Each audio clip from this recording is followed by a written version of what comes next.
Hello guys, তোমরা সবাই কেমন আছো? আশা করছি সবাই খুব ভালো আছো। আজকে আমি চলে গেছিলাম স্বামীনারায়ণ মন্দিরে, যেটা ঠিক জোকার থেকে 1 ঘন্টা দূরত্বে কলকাতায় অবস্থিত। মন্দিরটা খুবই সুন্দর, বাট আমাদের না যেতে যেতে এতটাই রাত হয়ে গেছিলো, রাত বলতে তাও সন্ধে হয়ে গেছিলো প্রায়, যেই কারণে সব দিক অন্ধকার হয়ে গেছিলো, যে কারণে ফুটেজগুলো আমি ঠিক করে তুলতে পারিনি। কিন্তু যদি এর পরে যাই তাহলে দিনের বেলা যাব আর রাত পর্যন্ত থাকবো, কারণ এত সুন্দর মন্দির আমার ওইটুকুনি সময় গিয়ে একদম পোষায়নি।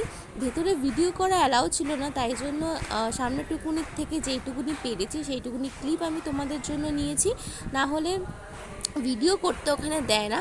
যাই হোক, ওপর থেকে আমি নিচের দৃশ্যটা দেখাচ্ছিলাম যে কেমন লাগছে। এখানে সন্ধেবেলা আরতি হয়, অনেকেই সেই আরতিতে পার্টিসিপেট করার, এত সুন্দর শুনতে লাগে কি বলবো, অপূর্ব সাউন্ড। আর এখানে হচ্ছে মেনলি স্বামীনারায়ণ মন্দিরে রয়েছে রাধাকৃষ্ণ, মানে কৃষ্ণের জন্মের বিভিন্ন রূপ। যাই হোক, তারপর আমরা নিচে নেমে আসলাম। নিচে নেমে আশেপাশের যে মন্দিরগুলো রয়েছে সেগুলো একটু দেখছিলাম। আর দেখো মন্দিরটাকে কি অপূর্ব লাগছে, রাতের সৌন্দর্য আলাদা লাইটিংয়ে, আর দিনের সৌন্দর্য আলাদা।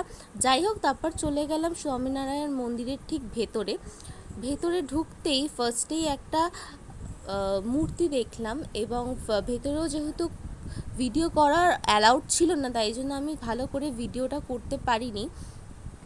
ভেতরে কিন্তু এইখান দিয়ে ঢোকার সময় বাইরে একটা জুতো রাখার জায়গা আছে, ফ্রি অফ কস্ট, সেখানে তোমরা জুতো খুলে ভেতরে ঢুকে যেতে পারো। এই দেখো, আমি একটু ফোকাস করে দেখাচ্ছিলাম যে স্বামীনারায়ণকে এটা সোনার, পুরো এখানে জল ঢালা যায়, 50 টাকার বিনিময়ে তোমরা সবাই জল ঢেলে পুজো দিতে পারো, আর প্রসাদও পেয়ে যাবে। আমি আর মা চলে গেছিলাম, তাই জন্য মাকেও একটু ভিডিওতে নিয়ে নিলাম। আর ভিডিও ফুটেজটা তোলার সময় পেছনের মন্দিরটা এত সুন্দরভাবে আসছিল যে খুব দারুণ লাগছিল। তারপর চলে গেলাম কিছু স্ন্যাক্স খেতে। এখানে ফুড কোর্ট আছে, ফুড কোর্টে ফার্স্টেই দেখালাম যে বেসিনে হাত ধুয়ে তোমরা তারপর ফার্স্টে বিলিং করাবে, তোমরা কী কী খেতে চাও এখানে মেনু চার্ট আছে, ওই দিকে বিলিং করাবে। বিলটা নিয়ে গেলে দেন তোমাদের বিলিং অনুযায়ী যা যা খাওয়ার অর্ডার করেছো সব তোমাদের দিয়ে দেবে। আমরা নিয়েছিলাম 2 প্লেট ধোকলা, যেটা খেতে খুব দারুণ ছিল, যেটার দাম নিয়েছিল 30 টাকা, বাট খেতে আর এত বড় বড় ধোকলা খেতে আমার পেটই ভরে গেছে। দেন এখানে দেখো শৌচালয়ও আছে, যাদের প্রবলেম আছে তারা চিন্তা করো না, শৌচালয় এখানে রয়েছে ব্যবস্থা, সবই ফ্রি।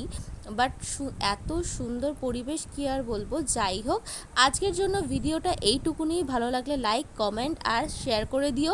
চ্যানেলে নতুন হলে ফলো করতে ভুলো না, আর ইউটিউব থেকে দেখলে আমার ভিডিওটা সাবস্ক্রাইব করে দিও। আজকের জন্য টাটা, দেখা হবে নেক্সট ব্লগে। টাটা।